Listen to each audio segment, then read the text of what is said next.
Hello student, ધોરણ 12 બાયોલોજીમાં unit number 8 માનવ કલ્યાણમાં જીવવિજ્ઞાન. આ યુનિટમાં ચેપ્ટર નંબર 8 માનવ સ્વાસ્થ્ય અને રોગો હ્યુમન હેલ્થ એન્ડ ડિઝીઝ, આ ચેપ્ટર વિશે આપણે માહિતી આપવાની છે. તો સૌથી પહેલાં સ્વાસ્થ્ય એટલે તંદુરસ્તી અને રોગ. ઓક્સફોર્ડ ડિક્શનરી અનુસાર રોગ એટલે શરીરના કેટલાક ભાગોની એવી સ્થિતિ કે જે તેઓના કાર્યોમાં ખલેલ પહોંચાડે અથવા તેમને અવ્યવસ્થિત કરે છે. તો સૌથી પહેલાં આપણે સ્વાસ્થ્ય વિશેની જે પરિકલ્પના છે તેના વિશે માહિતી આપીશું, ત્યારબાદ રોગ વિશે માહિતી આપીશું. તો રોગ અને માનવ સ્વાસ્થ્ય આ બે વચ્ચેનું ઘર્ષણ કદાચ જે સમયથી માનવજાતની ઉત્પત્તિ થઈ છે ત્યારથી લઈને આજ સુધી થતી જ રહી છે. જેવી રીતે આપણો ઉદ્વિકાસ થયેલો છે તેવી જ રીતે રોગ કારકો કે જે રોગ પેદા કરે છે અને રોગ વાહકો કે જે રોગ ફેલાવે છે તેઓ પણ આવી ઉત્ક્રાંતિમાંથી પસાર થઈને વિકસિત થતા રહ્યા છે.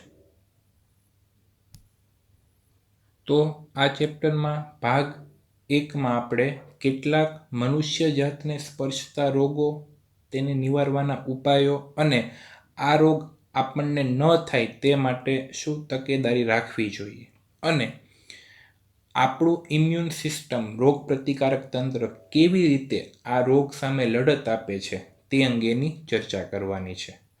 અને ચેપ્ટરના અંત ભાગમાં આપણે નશાકારક પદાર્થો અને આલ્કોહોલના દુરુપયોગની માહિતી આપવાની છે.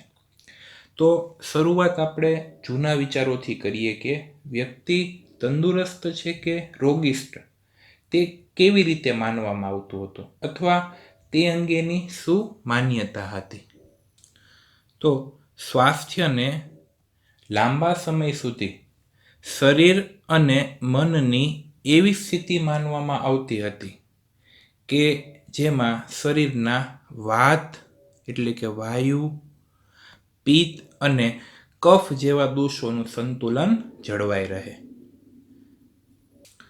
પ્રાચીન ગ્રીકના હિપોક્રેટ્સ તેમજ ભારતીય આયુર્વેદિક ચિકિત્સા તંત્ર પણ આ જ માન્યતા ધરાવતું હતું.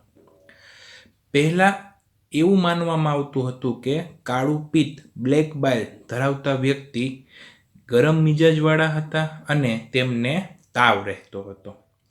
આ બ્લેક બાઇલ છે તે સામાન્ય રીતે મૂત્રપિંડ અને બરોળમાંથી સ્ત્રાવ થાય છે.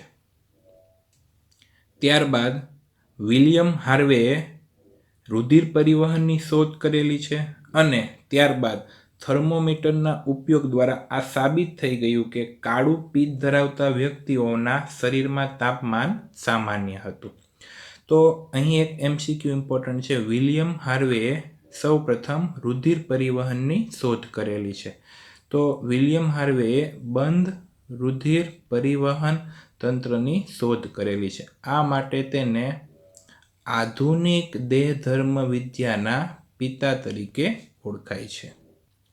તો કફ પ્રકૃતિ, પિત્ત પ્રકૃતિ એ આજે પણ આપણા સ્વાસ્થ્ય સાથે સંકળાયેલી એક માન્યતા છે. એક સામાન્ય ઉદાહરણ આપીએ તો ધારો કે કોઈ વ્યક્તિને આહારમાં ખાટી વસ્તુ આપવામાં આવે તો તેના પરિણામે તેના શરીરમાં ચોક્કસ પ્રતિક્રિયા જોવા મળે છે. પરંતુ આ જ વસ્તુ જ્યારે કોઈ સામાન્ય તંદુરસ્ત વ્યક્તિ આહારમાં લે છે ત્યારે તેના શરીરમાં કોઈ પ્રતિક્રિયા જોવા મળતી નથી. તો આ ભેદને આધારે કયા વ્યક્તિનું સ્વાસ્થ્ય વધુ તંદુરસ્ત છે અને કયા વ્યક્તિને તરત અસર થાય છે તે જાણી શકાય. તો ભારતીય આયુર્વેદિક ચિકિત્સા તંત્ર છે તે આ બાબતને સ્વાસ્થ્ય સાથે સાંકળે છે. તો આથી કહી શકાય કે સ્વાસ્થ્યની જે સારી તરલ ગુડ હ્યુમર વિશેની જે પરિકલ્પના હતી તે ખોટી સાબિત થઈ. તો આ એક ખોટી માન્યતા હતી કે અમુક પ્રકારની પિત્ત પ્રકૃતિ કે કફ પ્રકૃતિ વ્યક્તિને તંદુરસ્ત જાહેર કરે છે. ત્યારબાદ થર્મોમીટર અને અન્ય નવા સાધનોના ઉપયોગથી સાબિત થયું કે માનવ શરીરનું તાપમાન કોન્સ્ટન્ટ અચળ રહેતું હોય છે. કોઈ પણ પ્રકૃતિ ધરાવતું હોય આ તાપમાનમાં ફેરફાર થતો નથી. હા, જો રોગગ્રસ્ત સ્થિતિ હોય તો આ તાપમાનમાં ફેરફાર થાય છે. તો ત્યારે આપણે કહી શકીએ કે વ્યક્તિ રોગિષ્ટ છે કે તંદુરસ્ત.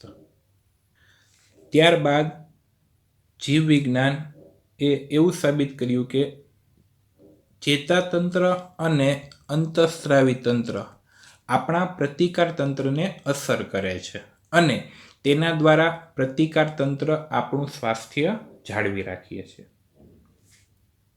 તો સ્વાસ્થ્યને જાળવવા માટે ચેતાતંત્ર અને અંતઃસ્ત્રાવી તંત્રનું સંકલન ખૂબ જ જરૂરી છે.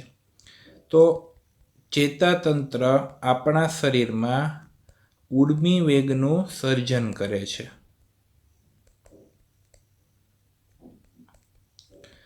ત્યારબાદ તે અંતઃસ્ત્રાવી તંત્રને ઉત્તેજિત કરે છે, જેથી વિવિધ પ્રકારની જે અંતઃસ્ત્રાવી ગ્રંથિ છે તેમાંથી ચોક્કસ પ્રકારના અંતઃસ્ત્રાવોનો સ્ત્રાવ થાય છે. તો ચોક્કસ સમયે જરૂરિયાત પ્રમાણે ચોક્કસ પ્રકારની અંતઃસ્ત્રાવી ગ્રંથિમાંથી આવા અંતઃસ્ત્રાવોનો સ્ત્રાવ થાય છે. આમ કહી શકાય કે જે વ્યક્તિનું ચેતાતંત્ર અને અંતઃસ્ત્રાવી તંત્રનું સંકલન સારું હોય તે વ્યક્તિની તંદુરસ્તી અન્ય વ્યક્તિ કરતાં ખૂબ જ સારી છે. કારણ કે શરીરમાં વિવિધ ચયાપચય ક્રિયાઓ માટે અંતઃસ્ત્રાવોનું સંતુલન ખૂબ જ જરૂરી છે અને આ અંતઃસ્ત્રાવનો સ્ત્રાવ યોગ્ય માત્રામાં થાય તે માટે ચેતાતંત્ર પણ તેટલી જ અગત્યતા ધરાવે છે. એટલે આ બંને જે તંત્ર છે તેનું સંકલન ખૂબ જ જરૂરી છે. હવે આપણે તંદુરસ્ત છીએ કે રોગિષ્ટ તે માટે કેટલાક પરિબળો જવાબદાર છે. તો આપણું સ્વાસ્થ્ય નીચે આપેલી બાબતોથી પ્રભાવિત થાય છે. એટલે કે કઈ બાબતો આપણા સ્વાસ્થ્યને અસર કરે છે. તો તેમાં મુખ્યત્વે 3 પરિબળો જવાબદાર છે. પહેલું છે જનીનિક ખામીઓ, બીજું ચેપ અને ત્રીજું આપણી જીવનશૈલી. જનીનિક ખામીમાં ખામીયુક્ત બાળકનો જન્મ થાય છે. હવે આ થવાનું કારણ તો કે બાળકને જન્મથી જ તેના માતા પિતા પાસેથી આવું કોઈ ખામીયુક્ત જનીન વારસામાં મળેલું હોય છે. તો આ જે ઘટના છે તેને આપણે આનુવંશિકતા કહીએ છીએ. તો આવા જે આનુવંશિક રોગ છે તેના આપણે ઉદાહરણ આપીએ તો સિકલ સેલ એનિમિયા, થેલેસેમિયા, રંગ અંધતા, હિમોફિલિયા વગેરે. આ જે રોગ છે તે વારસાગત રોગ છે. આ રોગની વધારે માહિતી એટલે કે જનીનિક ખામીની જે માહિતી છે તે ચેપ્ટર નંબર 5માં આપેલી છે. આ ઉપરાંત બીજું પરિબળ છે ચેપ. તો આપણે ઘણા બધા સૂક્ષ્મજીવોના સંપર્કમાં આવતા હોઈએ છીએ. તેમ છતાં અમુક સૂક્ષ્મજીવો આપણા શરીર માટે નુકસાનકારક હોઈ શકે છે. તો તેને પરિણામે વિવિધ પ્રકારના લક્ષણો આપણા શરીરમાં જોવા મળે છે. દરેક વ્યક્તિમાં આ સૂક્ષ્મજીવો અસર કરે એવું જરૂરી નથી. કોઈ વ્યક્તિનું સ્વાસ્થ્ય તંદુરસ્ત છે, તેને કોઈ નુકસાન જ નથી શરીરમાં, ચોક્કસ પ્રકારે જે ઇમ્યુન સિસ્ટમ છે તે કામ કરે છે, તો તે આવા સૂક્ષ્મજીવો સામે લડત આપે છે, તેને રોગ થતો નથી. ત્રીજું પરિબળ છે આપણી જીવનશૈલી. તેની અંદર આપણે જે ખોરાક ખાઈએ છીએ, પાણી જે આપણે પીએ છીએ, આરામ, વ્યાયામ અને આદતો આ જવાબદાર હોય છે. તો શરીરને સ્વસ્થ રાખવા માટે મુખ્ય ઘટકોમાં ખોરાક અને પાણી ખૂબ જ જરૂરી છે. તો જે ખોરાક લેવામાં આવે છે તેમાં બધા જ સરળ અને જટિલ ઘટકોનો સમાવેશ થાય તે ખૂબ જ જરૂરી છે. આ ઉપરાંત ઘણા રોગો પાણી દ્વારા પણ થાય છે, તેથી ચોખ્ખું પાણી પીવું જોઈએ. આ ઉપરાંત શરીરને નિયમિત આરામ પણ જરૂરી છે અને શરીરને ઉર્જા પૂરી પાડવા માટે વ્યાયામ જરૂરી છે. આ ઉપરાંત આપણી જે દૈનિક ક્રિયા છે, સવારથી સાંજ સુધીમાં હરવું, ફરવું, રમવું, ખાવું વગેરે જે ક્રિયાઓ છે તે પણ ખૂબ જ જરૂરી છે.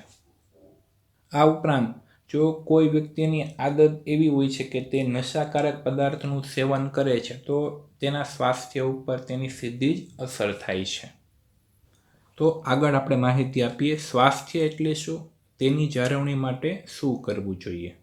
તો સ્વાસ્થ્ય શબ્દ દરેક લોકો દ્વારા વારંવાર વપરાય છે. તેનો અર્થ રોગની અનુપસ્થિતિ એટલે કે રોગની ગેરહાજરી અને શારીરિક સ્વસ્થતા નથી, પરંતુ સ્વાસ્થ્ય એટલે શારીરિક, માનસિક અને સામાજિક રીતે સ્વસ્થ હોવું એવું થાય છે. તો આપણે કેટલા સ્વસ્થ રહેવું છે, કેવી રીતે સ્વસ્થ રહેવું છે અને કેવી રીતે રોગથી બચવું છે તે બધો જ નિર્ણય આપણે જ કરવાનો છે. તે માટે ચોક્કસ આદતો અપનાવવી જરૂરી છે. તો સ્વાસ્થ્યની આપણે જે માહિતી આપી, વ્યાખ્યા કે શારીરિક, માનસિક અને સામાજિક રીતે સ્વસ્થ હોવું. ધારો કે કોઈ વ્યક્તિ શારીરિક રીતે તંદુરસ્ત છે, ફિટ છે, પરંતુ જો આ વ્યક્તિ માનસિક રીતે નબળો હોય કે તણાવયુક્ત હોય તો તે માનસિક રોગી કહી શકાય. તો આ વ્યક્તિ તંદુરસ્ત કહી શકાય નહીં. આવી જ રીતે વ્યક્તિ શારીરિક અને માનસિક રીતે વ્યવસ્થિત છે, પરંતુ જો તે સામાજિક હિત વ્યક્ત નથી કરતો તો પણ તે તંદુરસ્ત કહી શકાય નહીં. તો સ્વાસ્થ્ય એટલે શારીરિક, માનસિક અને સામાજિક રીતે સ્વસ્થ હોવું એવો અર્થ લઈ શકાય. હવે ધારો કે લોકો સ્વસ્થ છે, તંદુરસ્ત છે, તો તેઓ સૌથી વધુ સક્ષમતાથી કામ કરે છે. તેને પરિણામે ઉત્પાદકતામાં વધારો થાય છે અને છેલ્લે ફાયદો થાય છે આર્થિક સમૃદ્ધિમાં વધારો. તો ધારો કે કોઈ ઇન્ડસ્ટ્રી છે, ઘણી વ્યક્તિઓ તેમાં કામ કરે છે. દરેક વ્યક્તિ જો હેલ્ધી છે, તંદુરસ્ત છે અને દરેક દ્વારા સક્ષમતાથી કામ લેવામાં આવે તો પ્રોડક્શનમાં વધારો થાય છે અને આર્થિક સમૃદ્ધિમાં પણ વધારો થાય છે. તેવી જ રીતે સ્વાસ્થ્યને પણ આ સંદર્ભમાં રજૂ કરી શકાય. તો સ્વાસ્થ્ય એ આયુષ્ય વધારે છે, તેમજ નવજાત શિશુ અને માતાના મૃત્યુદરમાં ઘટાડો કરે છે. તો ઘણી વખત પ્રસૂતિ દરમિયાન કે ગર્ભાવસ્થા દરમિયાન માતા અને બાળક અથવા બંનેનું મૃત્યુ થવાની શક્યતા જોવા મળે છે. તો આનું મુખ્ય કારણ છે, જો યોગ્ય સાવચેતી ન રાખવામાં આવી હોય તો આવું બની શકે. તો સારું સ્વાસ્થ્ય જાળવી રાખવા માટે કયા મુદ્દા ધ્યાનમાં લેવાના છે, તેમાં સૌથી પહેલા સંતુલિત આહાર. તો આહારની અંદર તમામ એવા સરળ અને જટિલ ઘટકો, જેમાં કાર્બોદિત, પ્રોટીન, લિપિડ્સ, વિટામિન, ખનિજ તત્વો, પાણી વગેરે જે ઘટકો છે તેનો સમાવેશ થાય. આ ઉપરાંત વ્યક્તિગત સ્વચ્છતા અને નિયમિત વ્યાયામ ખૂબ જ અગત્યના છે. આ ઉપરાંત શારીરિક અને માનસિક સ્વાસ્થ્ય પ્રાપ્ત કરવા માટે પ્રાચીન કાળથી યોગનો અભ્યાસ પણ કરાય છે, જેથી શરીરને ચોક્કસ માત્રામાં ઉર્જા પ્રાપ્ત થાય છે અને આપણું સ્વાસ્થ્ય વધુ સારું બને છે. જો આપણે શારીરિક રીતે સ્વસ્થ હોઈએ તો રોગકારકો આપણને નુકસાન પહોંચાડી શકતા નથી. ત્રીજું છે રોગો પ્રત્યે જાગૃતતા અને શરીરના વિવિધ કાર્યો પર તેમની અસરો. તો આપણી આજુબાજુ ઘણી બધી વ્યક્તિઓને રોગ થતો હોય છે. તો જે રોગ ફેલાય છે તો તેની જાણકારી, આ રોગ કયા રોગકારક સજીવ દ્વારા ફેલાય છે અથવા આ રોગનો વાહક કોણ છે, આ રોગકારકોથી બચવાના ઉપાયો વગેરે વિશે આપણને જાણકારી હોવી જોઈએ અને તેના કારણે શરીર પર તેની શું અસર થાય છે તેનાથી આપણે માહિતગાર હોવા જોઈએ, તો આપણે સ્વાસ્થ્ય જાળવી શકીએ છીએ. આ ઉપરાંત ચેપગ્રસ્ત રોગો સામે રસીકરણ. હવે જે ચેપી રોગો છે તો તેના માટે બાળપણમાં જ જો યોગ્ય રસી લેવામાં આવે તો આપણે તંદુરસ્ત રહી શકીએ છીએ. આ ઉપરાંત ઉત્સર્ગ પદાર્થનો યોગ્ય નિકાલ. પ્રાણીઓ દ્વારા જે નક્કામાં નાઇટ્રોજનયુક્ત ઉત્સર્ગ ઘટકોનો જો નિકાલ થાય છે તેનો પણ યોગ્ય જગ્યાએ નિકાલ કરવો જોઈએ. આ ઉપરાંત વાહકોનું નિયંત્રણ. તો માખી, મચ્છર જેવા રોગકારકોને દૂર કરવા, જે સામાન્ય રીતે રોગ ફેલાવા માટે જવાબદાર હોય છે. આગળ આરોગ્યપ્રદ ખોરાક. તો આહારની અંદર તંદુરસ્ત ખોરાક, એમાં ફળ, શાકભાજી લેવા જોઈએ તો સારું સ્વાસ્થ્ય જળવાઈ રહે છે. આ ઉપરાંત પાણીના સ્ત્રોતની જાળવણી, એટલે કે જ્યાં પાણી સચવાતું હોય છે તેવા સ્ત્રોતની આપણે જાળવણી કરવામાં આવે તો સારું સ્વાસ્થ્ય મેળવી શકાય છે. હવે આપણે રોગ, ડિઝીઝ વિશે માહિતી આપીએ. જ્યારે શરીરના એક કે વધુ અંગો કે કોઈ તંત્રોના, એટલે કે પાચન તંત્ર, શ્વસન તંત્ર, ઉત્સર્જન તંત્ર, પ્રજનન તંત્ર વગેરે, આ તંત્રોના કાર્યોની પ્રતિકૂળ અસરો થાય, એટલે કે તે યોગ્ય રીતે કાર્ય ન કરી શકે તો તેને પરિણામે આપણા શરીરમાં કેટલાક ચિહ્નો કે લક્ષણો જોવા મળે છે, જેને આપણે રોગ કહીએ છીએ. તો આનો અર્થ એવું થાય કે આપણે હવે તંદુરસ્ત નથી. તો રોગને આપણે વ્યાખ્યા આપીએ, જ્યારે શરીરના એક કે વધુ અંગો કે તંત્રોના કાર્યોની પ્રતિકૂળ અસરો થાય, જેને કારણે કેટલાક ચિહ્નો કે લક્ષણો શરીરમાં જોવા મળે છે, ત્યારે આપણે કહીએ છીએ કે આપણે તંદુરસ્ત નથી, એટલે કે આપણને રોગ થયો છે. તો આ રોગ છે તે બે પ્રકારના છે. એક છે ચેપી રોગ અને બીજો છે બિનચેપી રોગ. તો ચેપી રોગ, ઇન્ફેક્ટિયસ ડિઝીઝને સંસર્ગજન્ય રોગ પણ કહેવાય છે, જ્યારે બિનચેપી રોગ, નોન ઇન્ફેક્ટિયસ ડિઝીઝને બિનસંસર્ગજન્ય રોગ તરીકે પણ ઓળખાય છે. તો સૌથી પહેલાં આપણે ચેપી રોગ વિશે માહિતી આપીએ. તો ચેપી રોગ એક વ્યક્તિમાંથી બીજી વ્યક્તિમાં સરળતાથી ફેલાય છે.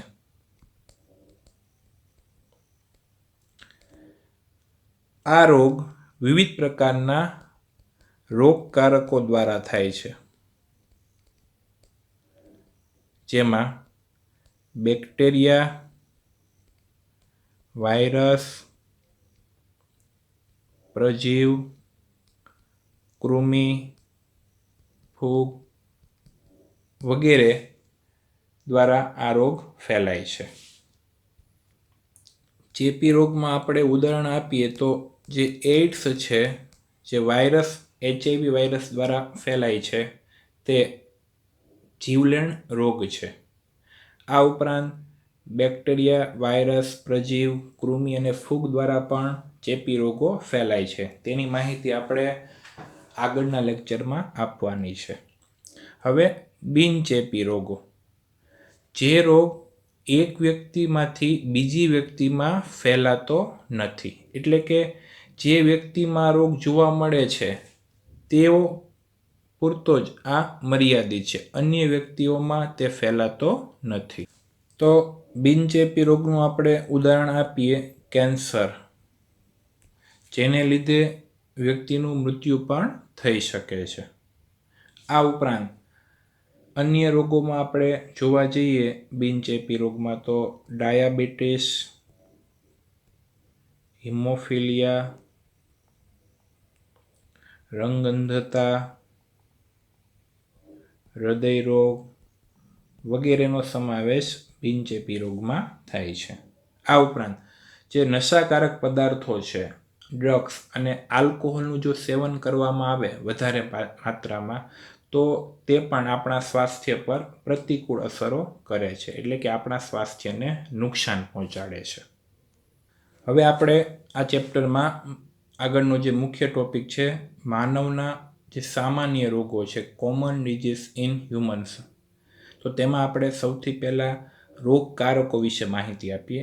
રોગકારકનો અર્થ થાય કે એવા સજીવો કે જે રોગ માટે જવાબદાર છે, અને રોગવાહક એટલે જે રોગ ફેલાવે છે. તો સૌથી પહેલાં આપણે પેથોજન્સ રોગકારકો વિશે માહિતી આપીએ.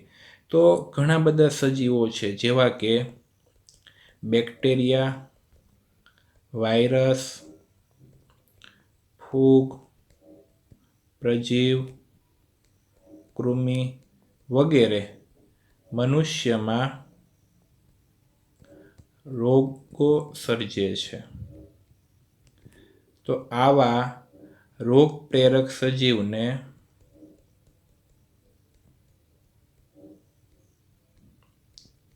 રોગકારકો કહે છે, પેથોજન્સ તરીકે ઓળખાય છે.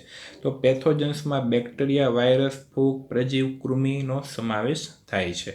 આ બધા જ સજીવો પરોપજીવી તરીકે યજમાનની અંદર જોવા મળે છે, અને તે યજમાનના દેહની અંદર કે દેહ ઉપર રહીને તેને નુકસાન પહોંચાડે છે.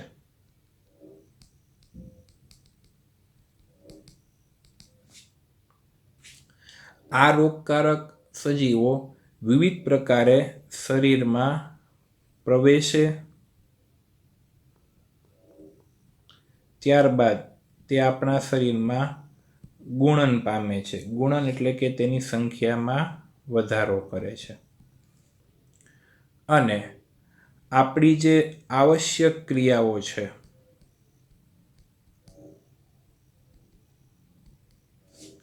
તેમાં ખલેલ પહોંચાડે છે.